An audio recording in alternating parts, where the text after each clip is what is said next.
Hi, welcome back to my channel. My name is Katie, and in case you're new, I am a baby fantasy reader.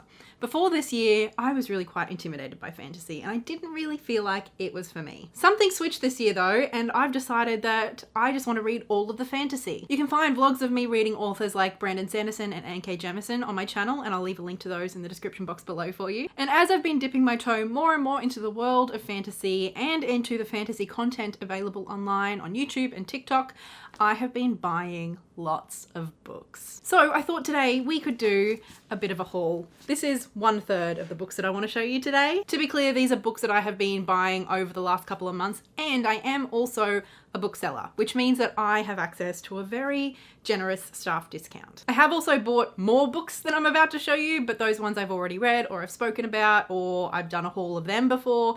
These are all the books that I have been buying over the last couple of months that I have not told you about yet. So in no particular order, let's have a look at all of the fantasy books I have been filling up my shelves with in the last couple of months. Some of them are on the sci-fi end, sci-fi and fantasy books. Firstly, a book I bought largely because of the cover and the title, and that is A Magic Steeped in Poison by Judy I. Lin. This cover is gorgeous and it wraps all the way around. It's just so lush. And obviously I don't know a whole lot about these books because I have not read them yet, but this one I know is about the magic of tea making, and I think there's like some competition involved around the art of tea making. Basically, I think our main character is going to use her skill and art of tea making to hopefully win a competition to gain a wish to save her sister's life. At first I thought like the whole tea concept sounded very cozy, but with, you know, like pretty high stakes and a competition involved, I'm not sure how easygoing this is actually going to be. Does still sound interesting though, and I'm looking forward to this one. Next up, I bought Redemptor by Jordan Ifueko. This is the sequel, the follow-up book to Raybearer, which I did listen to on audiobook when it was first released, and I loved it.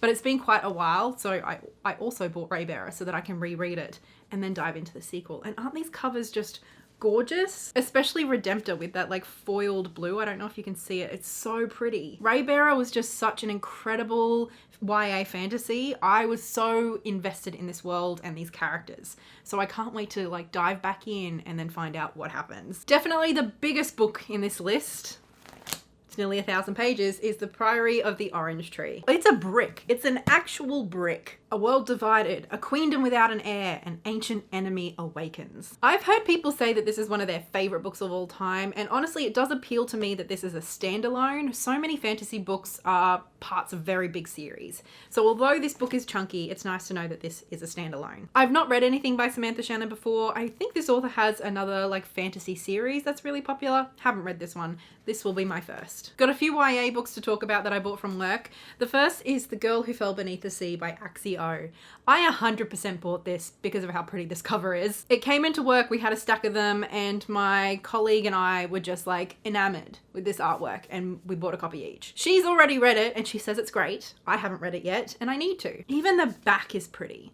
Like, it's just so pretty. Deadly storms and ancient curse. Will her sacrifice save them all? The Girl Who Fell Beneath the Sea is a magical feminist retelling of a classic Korean legend, perfect for fans of Uprooted and Miyazaki's Spirited Away. Have not read Uprooted, but I love Spirited Away. Who doesn't? Six Crimson Creams by Elizabeth Lim. This is another book that I bought from work on the recommendation of my colleague who's already read Girl Who Fell Beneath the Sea. I think the sequel to this book is actually coming out later this year, so good timing. Again, I know Elizabeth Lim does have other books. I think she's got another series or duology. Haven't read anything by this author before. And then a very popular debut novel is Iron Widow. It's not very often I get a hardcover, but I just thought this was so pretty I couldn't not. Like its ferocious heroine, Iron Widow is brutal, bloodthirsty, and full of rage. I know this book did really well when it was first released, but I have heard some more like mixed opinions in more recent weeks. But I'm excited to read it and find out what I think. Next up, I got A Skinful of Shadows by Frances Hartinge. This is a book we stock at work, and I haven't read anything by this author, but we stock quite a few books, and colleagues have told me that these are often great books for kids who are reading well above their year level and are looking for something a bit more complex, but don't want the, you know, overly sexualized or graphic content that a lot of other YA books have. I think this is a bit of a ghost story. I'm not sure like how fantasy it is. I don't think it's like as high fantasy as some of these other books. It's described as ravishing, creepy, and tender, and will haunt you in the best way. Now, this next book I actually ended up with 2 copies. Totally my fault. I can't be the only book nerd that this happens to from time to time, but anyway, I picked up Legends and Lattes by Travis Baldry. I've heard this described as like the quintessential cozy fantasy. It's slice of life, it's about an orc who opens a cafe. I'm sold. I'm pretty sure the success of this has led to it being picked up by a publisher, so it will be much more widely available sometime in the near future. I hope though that they keep this cover. I love this cover. Next is the first book in a series that I was sold entirely because of Angela from Literature Science Alliance. Honestly, she could sell me almost anything. And that is The Natural History of Dragons, a memoir by Lady Trent by Marie Brennan. This I have heard very mixed things on. People either love it or hate it. And I think that very much comes down to whether people end up liking Lady Trent or not. This is a bit of like a historical fiction fantasy, and it's written as a memoir from the character Lady Trent's perspective. And I can't remember if it's set in like Regency or Victorian era, but somewhere around there. And basically, Lady Trent is like an expert on dragons. Here at last, in her own words, is the true story of a pioneering spirit who risked her reputation, her prospects, and her fragile flesh to satisfy her scientific curiosity, of how she sought true love and happiness despite her lamentable eccentricities, and of her thrilling expedition to the perilous mountains of Vistrania, where she made the first of many historic discoveries that would change the world forever. I love the sound of this and the setup. I think it's so fun. So I'm really hoping that I connect with the character Lady Trent, because if I do, I feel like this could be a series I would love. Another first book to a series, I think this is a trilogy, The Ninth Reign by Jen Williams. I think this series is called The Winnowing series or Winnowing Flame or something like that. Winnowing Flame trilogy. There we go. And honestly, this is just one of those really floppy paperbacks that I just love reading. It's so nice to hold. This is described as fantasy adventure at its very best, fast-paced and vibrant. I think Jess Owens has been reading this recently. I watched a reading vlog of her reading this recently. And she was sort of, I think, struggling a little bit to get really into it, or to just accept that you don't know everything about this world, and you sort of just have to trust the process while reading it. So that's good to know before getting into it, I suppose. Next is one that definitely falls more into the sci-fi category, and that is Foundry Side by Robert Jackson Bennett. And this is the first book in the Founders trilogy. Tamora Pierce says, Bennett will leave you in awe once you remember to breathe. And it's described as compelling, funny, exciting, pacey, and gory. Brandon Sanderson says that this involves ancient mysteries, innovative magic, and heart-pounding heists. So I think this will be one of the more fast-paced, action-packed books that I've got in this pile. And honestly, I'm not 100% sure if this will end up being my thing, but I decided to pick it up for two reasons. One, I've heard great things about it from people that I love and respect.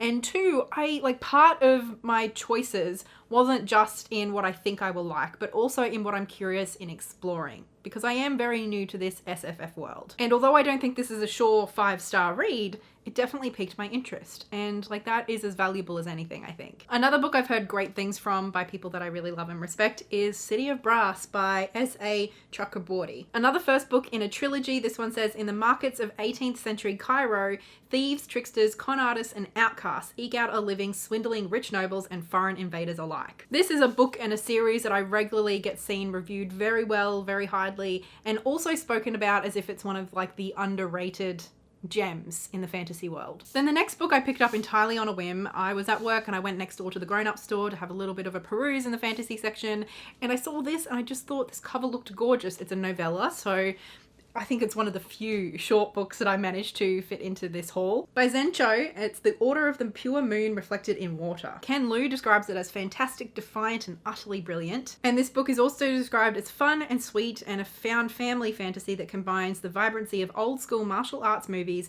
with characters drawn from the margins of history. And who can say no to all of that? And then of course my introductory pack to fantasy would not be complete without a book by Robin Hobb. Now I know some people suggest starting with is it the Mad Ship trade or the live? Some people suggest starting with a different trilogy within this series. The perfectionist in me really struggled with that, so I decided to go with Assassin's Apprentice, which is the very first book in the Elderlings series. Is that what it's called? This is the first book in the Farseer trilogy. Plenty of people that I love to watch, for example Mara from books like Woe, are super invested in this series and often describe this as quite difficult to get through and like just almost traumatizing with the way that Robin Hobb deals with her characters. So I don't know that this is a book that I'm going to get to immediately, but Robin Hobb is definitely an author that I want to try, at the very least. Then I think it might have been on the recommendation of Hannah from A Clockwork Reader that I picked up The Miracles of the Namia General Store. I haven't heard a whole lot about this, but even that title sounds whimsical. When three delinquents hole up in an abandoned general store after their most recent robbery, to their great surprise, a letter drops through the mail slot in the store's shutter. This seemingly simple request for advice sets the trio on a journey of discovery as, over the course of a single night, they step into the role of the kind-hearted former shopkeeper who devoted his waning years to offering thoughtful counsel to his correspondents. Through the lens of time, they share insight with those seeking guidance, and by the morning, none of their lives will ever be the same. This sounds so wholesome and cozy. I really hope it is. Then a book that I have been hearing incredible things about, it is Nettle and Bone by T. Kingfisher. This is an author that I often hear recommended, and this book in particular seems to be one that people are really enjoying. And it's a standalone fantasy, which means I get to try this author out without too much of a commitment. This isn't a fairy tale where the princess marries a prince. It's the one where she kills him. Love it already. Next up, I was a little optimistic and actually picked up 2 books in the same series that I have not read yet by an author I've never read before. And that is the first 2 books, I think, in the Wayward children's series by Seanan Mcguire. I actually found these at a secondhand bookshop, so I mean, can you blame me? I think this is a portal fantasy series following children who go into different magical worlds. I don't think you have to read them in order, but I mean, we've already established that I am a by the numbers kind of person, so I absolutely am going to read them in order. And in fact, next month we're reading the first one, Every Heart a Doorway, with my book club on my Patreon, which I'm very excited about. The next book I discovered by searching online for fantasy books that have a more cozy, light-hearted kind of vibe, which, you know, as much as I love having my heart ripped out and stomped over and crying the entire way through a book, I do also just want a little bit of a hug sometimes, and that has been a little bit harder to find in the fantasy world, I found. But one of the books that popped up was this one, A Marvelous Light. This is a fairly new release. I think it came out last year. It says, a hidden world, a magical conspiracy, and a thrilling romance. And Kat Howard says, if you ever wish Downton Abbey was sharper-edged and full of magic, this is the book for you.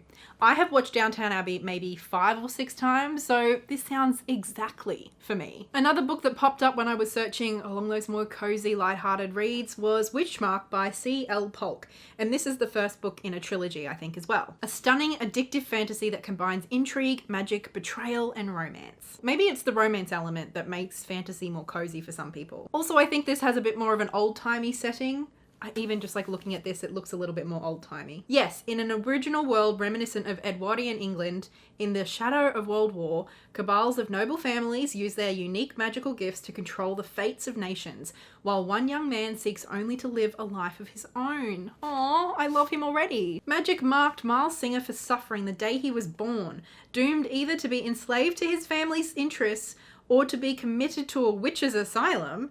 He went to war to escape his destiny and came home a different man. But even after faking his own death and reinventing himself as a doctor at a cash-strapped veterans hospital, Miles can't hide what he truly is. Glowing with expertly handled magic in a deeply layered alternative world, Polk's Witchmark is a serious mystery and a steaming romance. I'm enchanted. I hope I am too. Then the fantasy indie darling, A Sword of Kaigan by M.L. Wang. Better to die sharp in war than rust through a time of peace. I think this is one of the ones that is going to be on the much more action, intense, war, trauma kind of sides of fantasy. I have heard so many people talk about this. I've heard Angela talk about it, Bethany, Patrick Leo, even Daniel Green, I think, has done a review. It is huge, but it is a standalone, so that does appeal to me too. Now, this next book I have heard pronounced many different ways, so forgive me if I'm saying it incorrectly.